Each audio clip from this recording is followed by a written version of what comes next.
Pak Mahfud, ini ada yang menilai bahwa pemerintah dalam kasus Pak Habib Rizik ini kurang memiliki rasa percaya diri untuk menanganinya, apalagi menindak tegas.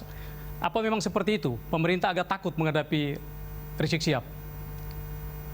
Ya, mungkin ada yang berkesimpulan begitu tuh boleh saja, tetapi nyatanya juga sesudah terjadi diperingatkan masih terus semakin menjadi-jadi kan, kemudian sesudah itu mereka sekarang udah berhenti sekarang. Iya kan? Ya.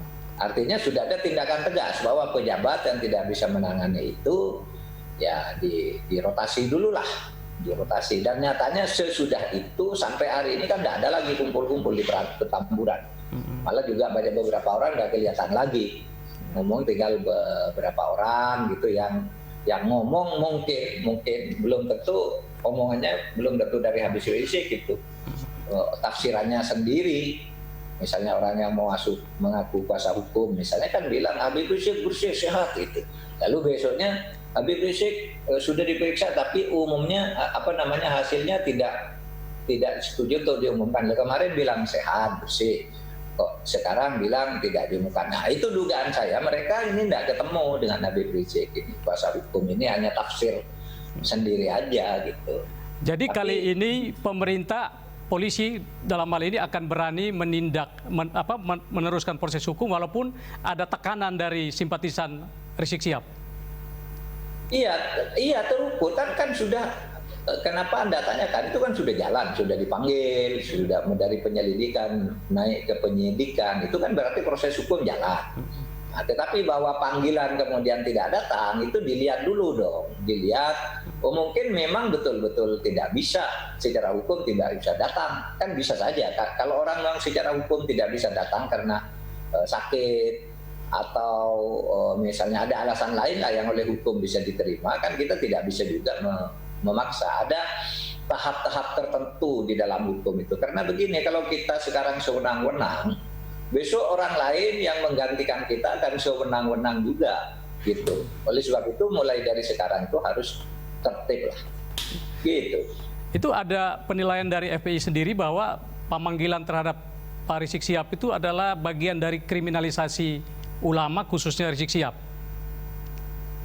Ya biasalah, ada yang mengatakan kenapa, seperti Anda tadi, ada yang mengatakan kenapa pemerintah ragu, ini kan sudah jelas ada kesalahannya, tapi ada yang mengatakan wah itu kriminalisasi gitu. Itu biar aja hukum nanti yang membuktikan. Kalau kita mau pada definisi itu tidak pernah ketemu, karena justru banyak orang mengatakan kenapa itu tidak ditindak, kenapa provokasi begitu dengan video-video yang sudah jelas mengancam gitu kok dibiarkan gitu.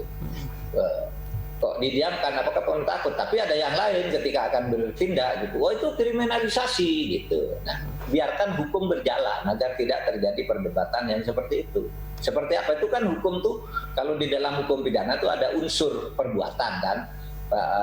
Unsur perbuatan pidana itu apa saja yang sudah dilakukan di situ nanti akan dibuktikan di pengadilan. Oleh sebab itu dimulai dari pemanggilan saksi-saksi.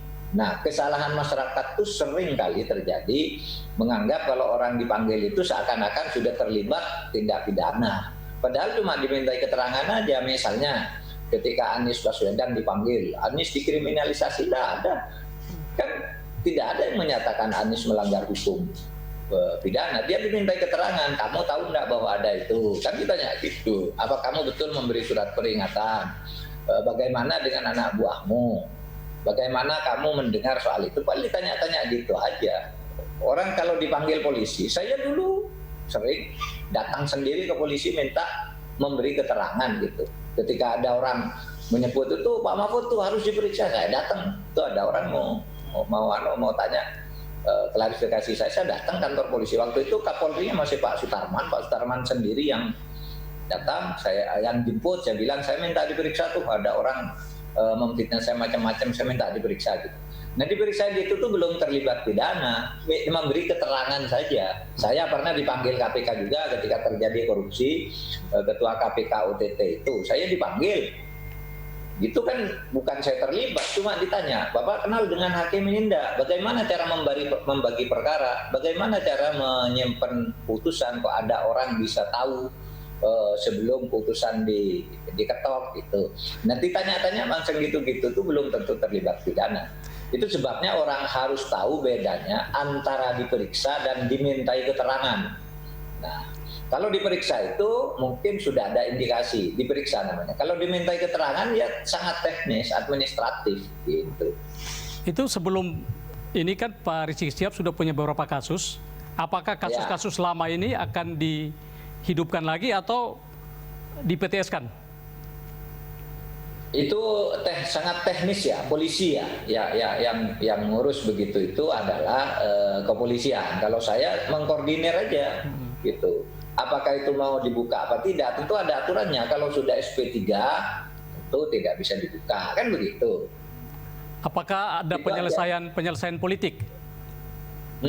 Apakah Sampai ada saat penyelesaian ini politik? Belum. Tapi saat ini belum ada penyelesaian politik karena ini kita kembali ke soal hukum semata-mata. Itu Pak Rizik Sihab kan pernah lewat akun YouTube-nya meminta rekonsiliasi dengan pemerintah, tapi dengan syarat agar Abu Bakar Basir dibebaskan, lalu beberapa tahanan politik pun dibebaskan. Nah, apakah pemerintah menyetujui model rekonsiliasi versi Rizik Sihab? Nggak ada kaitannya.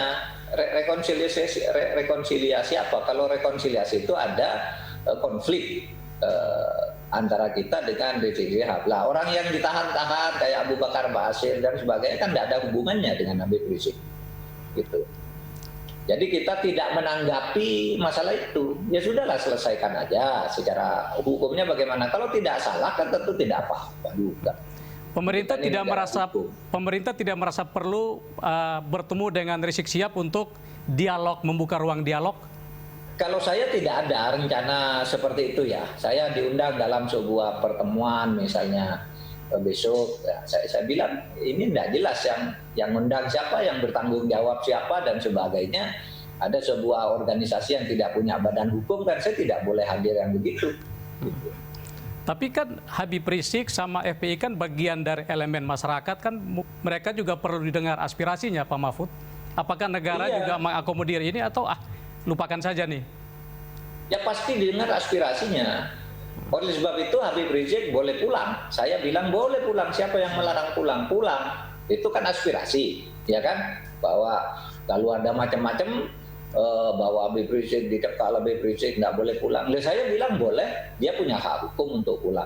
Itu artinya kan kita aspiratif.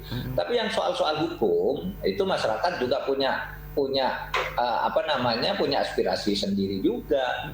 Nah silakan nanti itu dibuka secara hukum itu bagaimana sih sebenarnya masalahnya, kan gitu aja.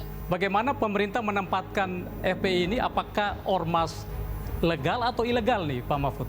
Itu kita menganggap tidak ada ormas itu.